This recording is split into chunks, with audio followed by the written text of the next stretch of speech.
This is section 4.7 for pre-calculus, dealing with trig inverses and a little bit of looks at their graphs as well. Sine and cosecant, we consider them to be inverses. They are multiplicative inverses, or in other words, they are reciprocals of each other. Whereas sine and sine inverse, or sine and arcsine, are function inverses of each other. Let's go and look at the differences between those two types of inverses. First of all, the number 1/3 and 3, those are multiplicative inverses because they're reciprocals. Whereas the ordered pair 2, -5 has a function inverse of -5, 2. You switch the x and the y values.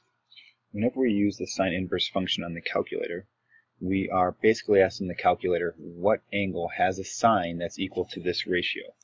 And we can't take a sine that's bigger than +1, nor can we take a sine that's bigger than -1. So we would say that the domain for this function is from -1 to +1 and including those. The range is a little bit different. If we think about the first quadrant and second quadrant, sine is positive in this quadrant. Sine is also positive in the second quadrant, so the calculator can't distinguish between an angle that should be in the first quadrant or second quadrant.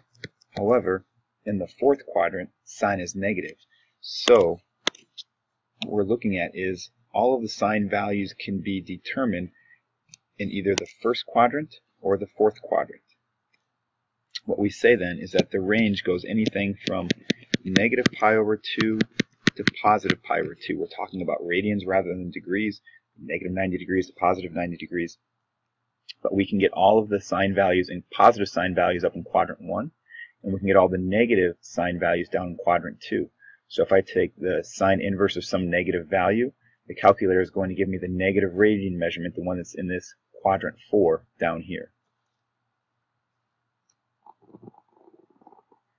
Cosine inverse is defined a little bit differently, because cosine is positive in the first quadrant and negative in the second quadrant. The domain isn't going to be any different. However, the range is going to be anything from 0 to pi. Cosine is positive down there in the fourth quadrant. We don't want that. But if we take the cosine inverse of a positive decimal, it'll give us a first quadrant answer. And if we take the cosine inverse of a negative decimal, it'll give us the second quadrant. Tangent inverse. Tangent is positive in the first quadrant. It's also negative in the second quadrant, and it's nice if you're dealing with quadrants 1 and 2, but to be consistent with sine, tangent inverse is defined in quadrant 1 and really negative quadrant 4. So the domain for the tangent is going to be all real numbers from -infinity to infinity. And that can be possible because for sine and cosine, those values must be 1 or less, but the tangent, the opposite over adjacent, can be anything. And our range for this one is just like it was for the sine inverse, -π/2 to +π/2. Again, when we take the tangent inverse of something that is positive, we will get an answer that's in this first quadrant. Take the tangent inverse of something that's negative, we'll get a negative answer down in that fourth quadrant. Next up, here's some examples. The first one says arcsine of -1. So what this is being read as is what angle has a sine that's equal to -1. Now think about the unit circle really quickly. Sine is based on y. The lowest that it could ever be is down here. So our sine value for this one would be at either 3π/2, which isn't going to come up on the calculator. Instead, it's going to come up as a -π/2 because that's where sine inverse is defined. If you enter sine -1 of -1 in your calculator, this is the answer because that's the output of what you can get based on the way that it's defined. Next one, arcsine of 0. So what angle has a sine equal to 0? Well, sine is 0 when the y value isn't going up or down at all, so it could be this angle over here on the right, or it could be the angle over there on the left. It could be either 0 or pi radians. But again, arcsine or sine inverse is defined in these two adjacent quadrants, so it's going to be equal to 0 then. Next one, the tangent of the cosine inverse of -1/2. Right, cosine inverse is defined in these first two quadrants. So the inside part is telling us what angle has a cosine in one of these two quadrants of -1/2. Because the cosine is negative, we're talking about being in the second quadrant. So we're talking about an angle over here, and I'm thinking first quadrant for reference angles. What angle in the first quadrant has a cosine equal to 1/2? Well, that would be pi over 3. So in the second quadrant, that means the angle that we're talking about is 2 pi over 3. So this yellow part is referring to this angle. Then we go outside of those parentheses, and it says, what is the tangent of 2 pi over 3? So I can interpret this now as, what is the tangent of 2 pi over 3? The original problem that's right here is equivalent to this. Well, the tangent of angle is the sine over the cosine. In this quadrant, sine is positive, so we would go up root 3 over 2, because pi over 3 or 60 degrees has the large sine. The cosine is negative 1/2, and then if we simplify that, we get negative root 3. Our next example doesn't have a specific number on the inside, instead it has an expression. So what we're looking at here is some angle that has a tangent equal to this. So what I'm going to do is draw in my first quadrant an angle that has a tangent ratio of x plus 2. Now it doesn't look like a ratio now, so we can put it over 1. So x plus 2 over 1, there's the angle that we're talking about. The opposite over adjacent is in that ratio.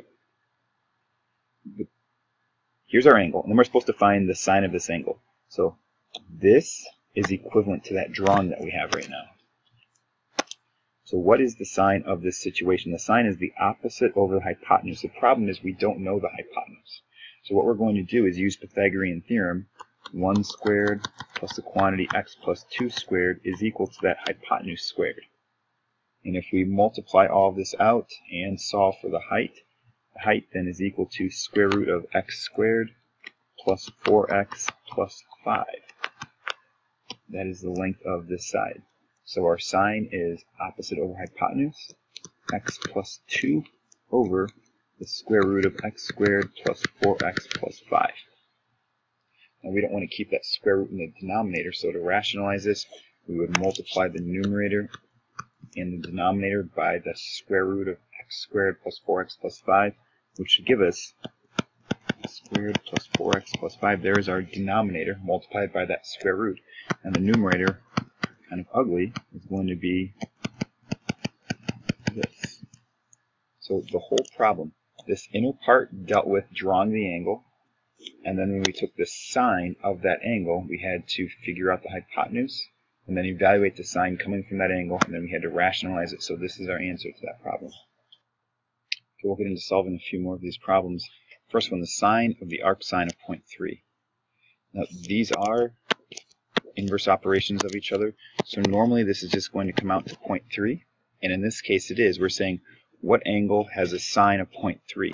So I'm thinking about that. That angle would be in the first quadrant. There's some angle as a opposite over hypotenuse ratio of that, and then we're saying, well, what is, so we're talking about this angle. This inside part is saying what angle has this. Here's that angle, and then we're saying, well, what is the sine of an angle? What is 0.3 over 1? So our answer is 0.3.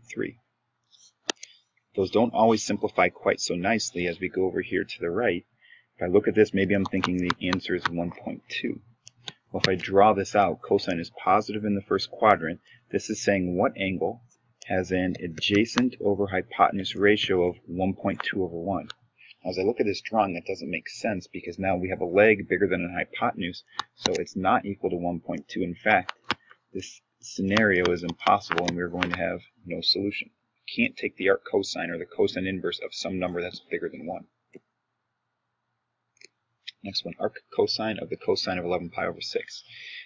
This is another one where these are inverse operations, but because of what we're taking the cosine of, we're not just going to write 11 pi over 6. So I'm thinking 11 pi over 6 is just short of 2 pi. So there's our angle. The reference angle in there is going to be pi over 6. So I'm thinking then, what is the cosine of pi over 6? Pi over 6 is 30 degrees. It's very far to the right, so the inside part of this is root 3 over 2. So we're taking the arc cosine of root 3 over 2. And now we're being asked, well, what angle has a cosine equal to root 3 over 2? If we were to type this into the calculator, you would not get the 11 pi over 6. Instead, you would get the answer where cosine is in either the first quadrant or the second quadrant, and in the first quadrant that angle is pi over 6. Next one, the arctangent of the tangent of 3 pi over 4. So, tangent of 3 pi over 4. 3 pi over 4 is in the second quadrant. The tangent of 3 pi over 4 is going to be equal to -1. That's because our reference angle in the first quadrant is pi over 4, 45 degrees. Sine and cosine are both equal to each other. In the second quadrant, that's a negative.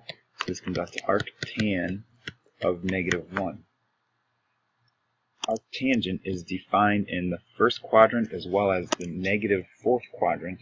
So this is not simply going to come out to 3 pi over 4 again. Yes, 3 pi over 4 does have a tangent of -1, but where arctangent is defined is in this -4th quadrant, so that angle would be -pi over 4.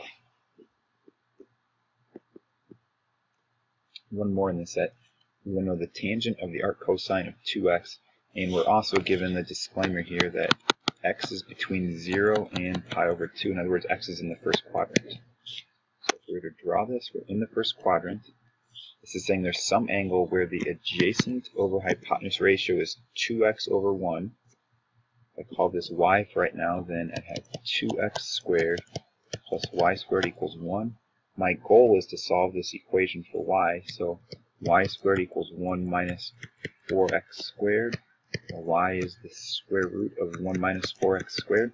That's what this opposite side is equal to. This is arccosine of 2x. So we found this angle.